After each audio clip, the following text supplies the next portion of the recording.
ជំរាបសួរដល់បងប្អូនទាំងអស់គ្នានៅក្នុងវីដេអូថ្ងៃនេះគឺមកថតសកម្មភាពដាក់ចំណីមាន់ហើយថ្ងៃនេះវល់តាំងពីព្រលឹមរហូតដល់ស្មោះនេះទើបតែបានចូលមកកន្លែងទ្រុងមាន់មកមើលចំណីហើយចំណីដែលខ្ញុំដាក់ហ្នឹងនៅពេលដែលខ្ញុំដាក់បំរុងគឺខ្ញុំអត់ដាក់ចំណីសម្រាប់ពោតក្រហមអីទេគឺខ្ញុំដាក់ស្រូវដាក់ចុងកអានេះគឺជាប្រភេទចំណីបំរុងដែលខ្ញុំអត់បានដូចថាយើងអត់បាននៅផ្ទះណាចឹងយើងដាក់ទុកចោលនៅនឹងទៅអាប្រភេទចំណីអស់ហ្នឹងគឺនៅពេលដែលយើងទុកទៅគឺអត់មានបញ្ហាខ្លាចថាវាខូចគុណភាពខ្លាចអីអត់ទេបាទតែបើដូចពោតក្រហមចំណីសម្រាប់អីកាលណាតែយើងដាក់ច្រើនពេកវាខូចគុណភាពវាអាចខូចគុណភាពដូចជាមាន់យើងស៊ីទៅវាបញ្ហាបាទអញ្ចឹងខ្ញុំអត់ដាក់អាប្រភេទចំណីអស់ហ្នឹងទេបាទខ្ញុំដាក់ស្រូវដាក់ចុងកវិញដោយឡែកនៅពេលដែលខ្ញុំដាក់ហើយហ្នឹងគឺខ្ញុំរវល់រយៈពេលជិត1ថ្ងៃនេះហ៎ដល់ពេលមកមានណាបងប្អូនអើយតាមខ្ញុំឲ្យទៅសាច់បាទតាមខ្ញុំឲ្យទៅសាច់ហើយនេះគ្រាន់តែដាក់ទៅបងប្អូនឃើញនិយាយពីមកស៊ីឡើងពេញហ្នឹងហ្មងបងប្អូនអើយកែឡើងស្វិតបាទអញ្ចឹងដូចខ្ញុំនិយាយអញ្ចឹងការចិញ្ចឹមមាន់ណាបងប្អូនប្រសិនបើយើងអត់មានពេលវេលាគ្រប់គ្រាន់ជាមួយវាទេខ្ញុំជឿថាយើងប្រហែលជាមិនអាចចិញ្ចឹមបានមាន់កោតច្រើនទេបើសិនជាយើងដាក់លើសសមត្ថភាពបានលើសនៅអ្វីដែលយើងមានឧទាហរណ៍ពេលវេលាយើងមានតិចអញ្ចឹងយើងដាក់ទៅតាមពេលវេលាដូចខ្ញុំអញ្ចឹងបងប្អូនអញ្ចឹងសមត្ថភាពខ្ញុំអាចចិញ្ចឹមបានមេ20 30 40 50ក្បាលប៉ុន្តែសួរថាតើខ្ញុំមានពេលវេលាគ្រប់គ្រងវាមើលថែវាបានអស់អត់គឺអត់អាចទេអញ្ចឹងពេលវេលាគឺសំខាន់ដែរមិនមែនថាមិនសំខាន់ទេបាទធនធានពេលវេលាចំណេះដឹងនឹងគឺសិតតែសំខាន់ហើយប៉ុន្តែអ្វីដែលសំខាន់ដែលយើងត្រូវតែគិតគូរនឹងគឺពេលវេលាយើងចិញ្ចឹមមាន់ច្រើនយើងមានធនធានយើងមានចំណេះដឹងហើយតែយើងអត់មានពេលវេលានៅមើលថែវាពិបាកបងប្អូនពិបាកណាបាទអញ្ចឹងដូចខ្ញុំអញ្ចឹងបាទដូចខ្ញុំអញ្ចឹងខ្ញុំចិញ្ចឹមមេ3ក្បាលគ្រាន់តែមេ3ក្បាលសោះបងប្អូនកើតមកឈរនេះគឺច្រើនដែលធ្វើឲ្យយើងពេលតិចដល់ពេលតិចយើងអត់សូវមានពេលថែវាការធំធាត់របស់វាក៏អ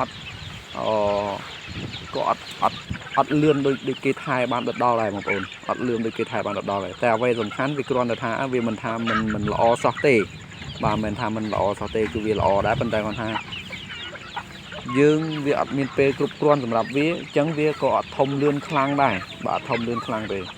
ឧទាហរណ៍ថាបើសិនជាយើងមានពេលថែទាំមើលថែទឹកមើលថែទ្រុងមើលថែថ្នាំចំណីដាក់ឲ្យស៊ីដិតដល់3ខែត្រូវបានលក់តែបើសិនបើយើងអត់សូវមានពេលវាអាច3ខែកន្លះ4ខែទៅ4ខែកន្លះបាទអញ្ចឹងបងប្អូនឃើញខុសគ្នាអញ្ចឹងពេលវេលាសំខាន់ណាស់យើងចិញ្ចឹមពេលកាន់តែតិចយើងក៏ចំណេញកាន់តែច្រើនដែរតែបើយើងប្រើពេលកាន់តែច្រើននៅក្នុងការចិញ្ចឹមយើងចំណេញអត់ច្រើនទេបងប្អូនខ្ញុំធានាថាអត់ច្រើនទេបើសិនបើយើងប្រើពេលវេលាវែងពេកសម្រាប់ការចិញ្ចឹមវា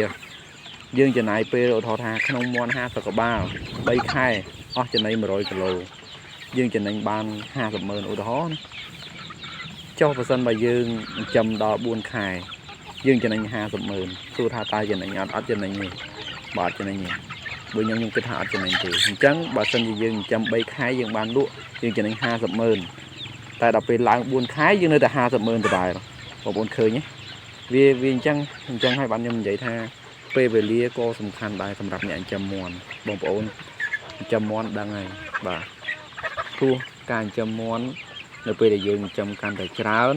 គឺយើងត្រូវការពេលវេលាកាន់តែច្រើនហើយដើម្បីអីមានអាតូចអាធំអានទៅទម្លាក់អាល្មមលក់អាទៅធ្វើវ៉ាក់សាំងអាណាត្រូវសម្អាតលិមួកសម្អាតកន្លែងវាអាសាបាញ់ថ្នាំសម្រាប់មេរោគមើលវាថាតើវាមានបញ្ហាអីខ្លះអញ្ចឹងបងប្អូនចង់ដឹងច្បាស់ថាតើខ្ញុំនិយាយពិតឬអត់បងប្អូនទៅមើលអ្នកជំនាញទៅមានបងប្រុសម្នាក់គាត់នៅបាត់ដំបងបងប្អូនគាត់ចិញ្ចឹមតែមាន់យកសុទ្ធទេគាត់ចិញ្ចឹមមកប្រភេទមាន់ដែលសុទ្ធញាស់បានន័យថាវាផលិតសុទ្ធមកអាសុទ្ធពណ៌ក្រហមបាទពណ៌សម្បកក្រហមគាត់ថាត្រូវចាក់ថ្នាំដាក់ថ្នាំលាយជាមួយទឹកជាមួយចំណីបាញ់សម្លាប់មេរោគគឺនៅវិលជុំមើលវានៅនឹងបាទមើលថែវានៅនឹងអញ្ចឹង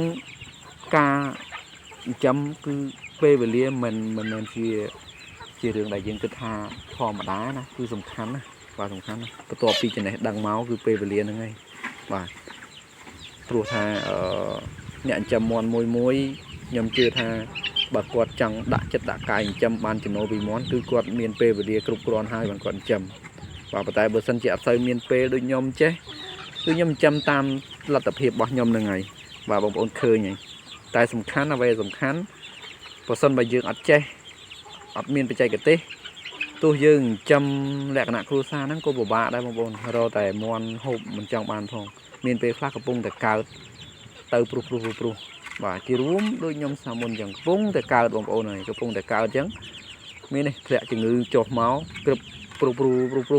ตุบบานคลาเนยคลาเตาคลาสู้ถ้าจะนั่งอัดมาอัดจะนั่งเต้บางคนเราเป็นจังจะนั่งยังไงแต่ยมใหญ่ถ้าจำได้จำเนี้ยเปเวลีหายยืงกลมตกจัดแตกนองหมับเลยยังเธอไอ้ยังเธอเมียนเพลตุบโอทอทายังจำทอมชีดกาเวียมันประกอบถัดทอมชีดกาเราเด้จังยังเธอแก้ไก่ชนัยเพื่อไม่เอาวิการบานเราด้ยังไก่ชนัยการเราแล้วสนยังจำใบทอมชีดกระปุงตะการเวียยังเธอกระถาง5 เพย์ยังไงครั้งบอกว่าจะน้อยยังไงได้ยมพลับโดอาการปะเด็กบอดในการจำบางคนเคยมีม้วนยมจำทอมชีดแต่เลยคือยมพลับโดหายคือยมมันพลับโดแต่งสรงได้và cứ nhóm trình châm thom chiết khla chạy cái tê khla chẳng từ thua tha ở Canada dương mình khla đầu tế cứ dương này từ đại đó mòn dương tuần này thì cả chẳng này hay nè cái lấy một khang này bảo ôn thời nên chế độ đại nhóm phần lại mòn chanh nhé cứ chế độ nừng và mòn vì chanh từ đó xì hay món sầm đập nhóm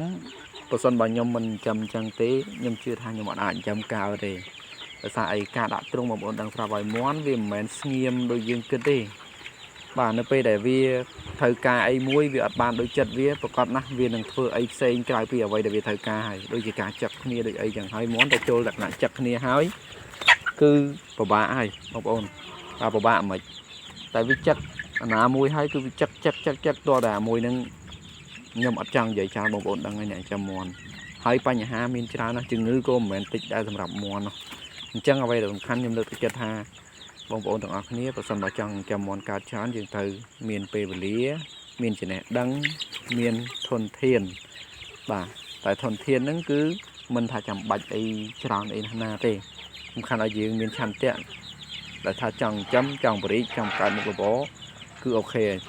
บ่าบางคนเฟอร์เตยจำเตยบ้านนั่งไงให้สำหรับวิดีโอบางย้อมอัดเมียนไอ้ประตอเต้เมียนประปันนั้นเฮียมักสมออกคนบางคนได้จำนายเปเลียได้มีน้ำไหลตามนั้นวิดีโอบางย้อมให้บางคนคอมพลีทช่วยไลค์ที่แชร์วิดีโอบางย้อมเนี่ยมุ้ยตัวที่สับแคปเนี่ยบางย้อมเนี่ยมุ้ยดำใบตัวบ้านในวิดีโอทั้งให้ปีเข็มบาทให้ประสานบางคนมีจีจงเงาบางคนไอคอมมันในข้างๆวิดีโอบางย้อมบ้านย้อมนั้นคือการบอกสายจุดมาให้ยืนหนึ่งจุดนี้ในวิดีโอคอยติดเฮียมักสมออกคนส่งกลุ่มเรียบ